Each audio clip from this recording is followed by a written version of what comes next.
Hi hello ನಮಸ್ಕಾರ ಸ್ನೇಹಿತರೆ, welcome back to my channel. ನಾನಿವತ್ತು ಉಲನ್ ದಾರನ ಉಪಯೋಗಿಸಿ ಯಾವ ಥರನಾದಂಥ ರಾಖಿನ ಮಾಡ್ಕೋಬೋದು ಮನೆಯಲ್ಲಿನೇ ಅಂತ ತೋರಿಸ್ತಾ ಇದ್ದೀನಿ. ನೋಡೋಣ ಬನ್ನಿ. ನಮಗೆ ಯಾವ ಸೈಜಿಗೆ ಬೇಕು ನೋಡ್ಕೊಂಡು ದಾರನ ಕಟ್ ಮಾಡ್ಕೊಳ್ಳಿ. ಕಟ್ ಮಾಡ್ಕೊಂಡು ನಾನಿಲ್ಲಿ ಸಣ್ಣ ಸೂಜಿ ಒಳಗೆ ಇಟ್ಕೊಂಡಿದ್ದೀನಿ.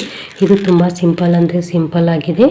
ಇಲ್ಲಿ ನಾನು ಗೋಲ್ಡನ್ ಕಲರ್ ಬೀಡ್ಸು ಹಾಗೆ ಒಂದು ಪರ್ಲ್ ಬೀಡ್ಸನ್ನು ಯೂಸ್ ಮಾಡಿಕೊಂಡು ಓನ್ಲಿ 3 ಬೀಡ್ಸಲ್ಲಿನೇ ಯಾವ ಥರನಾಗಿ ಡಿಸೈನರ್ ರಾಖಿನ ಮಾಡೋದಂತ ತೋರಿಸ್ತೀನಿ.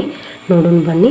ಮೊದಲಿಗೆ ನಾನಿಲ್ಲಿ ಸ್ಮಾಲ್ ಗೋಲ್ಡನ್ ಬೀಡ್ಸನ್ನು ಹಾಕೋತಾ ಇದ್ದೀನಿ, ಆಮೇಲೆ ಪರ್ಲ್ ಬೀಡ್ಸು, ಆಮೇಲೆ ಗೋಲ್ಡನ್ ಬೀಡ್ಸು. ಇಷ್ಟೇ. ಇದು ನೋಡಿ ಅಷ್ಟೇ ಸಿಂಪಲ್ ಆಗಿದೆ. ನೀವು ಬೇಕಾದರೆ ಇನ್ನೂ ಒಂದೊಂದು ಪರ್ಲ್ ಬೀಡ್ಸನ್ನು ಸಹಿತ ಹಾಕೋಬೋದು. ಮತ್ತು ಒಂದು ಪರ್ಲ್ ಬೀಡ್ಸು, ಆಮೇಲೆ ಗೋಲ್ಡನ್ ಬೀಡ್ಸು. ಇಷ್ಟೇ ಇದ್ರೂ ಚೆನ್ನಾಗಿ ಕಾಣಿಸುತ್ತೆ. ಇನ್ನೂ ಬೇಕಾದರೂ ಬೀಡ್ಸನ್ನು ಹಾಕೋತಾ ಹೋಗ್ಬೋದು.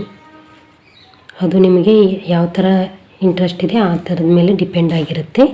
ಇಷ್ಟೇ ಅಂತ ಏನಿಲ್ಲ. ನಾನಿಲ್ಲಿ 3 ಬೀಡ್ಸನ್ನು ಹಾಕೋತಾ ಇದ್ದೀನಿ.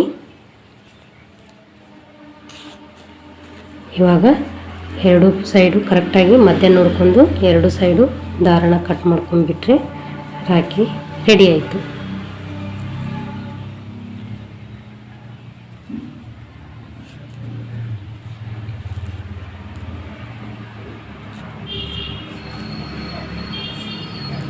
ನೋಡಿ, ರಾಖಿ ರೆಡಿ ಆಯಿತು.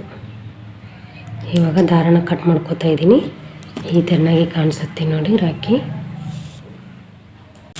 ಇನ್ನೊಂದು ಕಲರ್ ದಾರನ ಯೂಸ್ ಮಾಡಿಕೊಂಡು ನಿಮಗೆ ಯಾವ ಥರನಾಗಿ ರಾಖಿ ಮಾಡೋದಂತ ತೋರಿಸ್ತೀನಿ.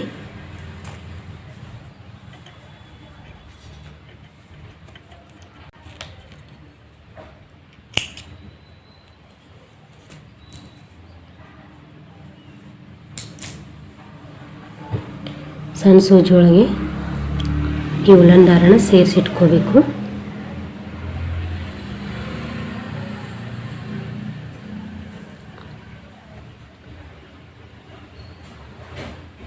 ಅದು ಯಾವ ಸೈಜಿಗೆ ನೋಡಿಕೊಂಡು ಕಟ್ ಮಾಡ್ಕೊಳ್ಳಿ.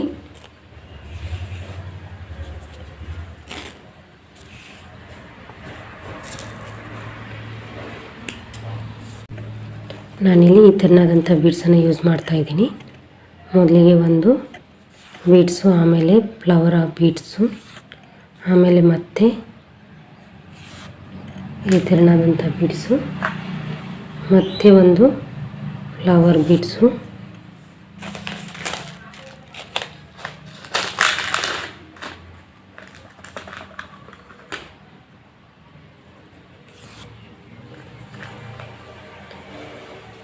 ಮತ್ತು ಫ್ಲವರ್ ಬೀಡ್ಸು.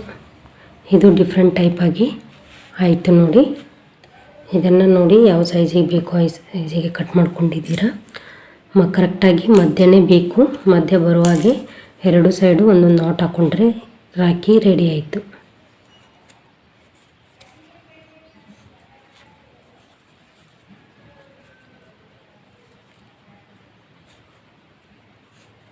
ಇವಾಗ ನೋಡಿ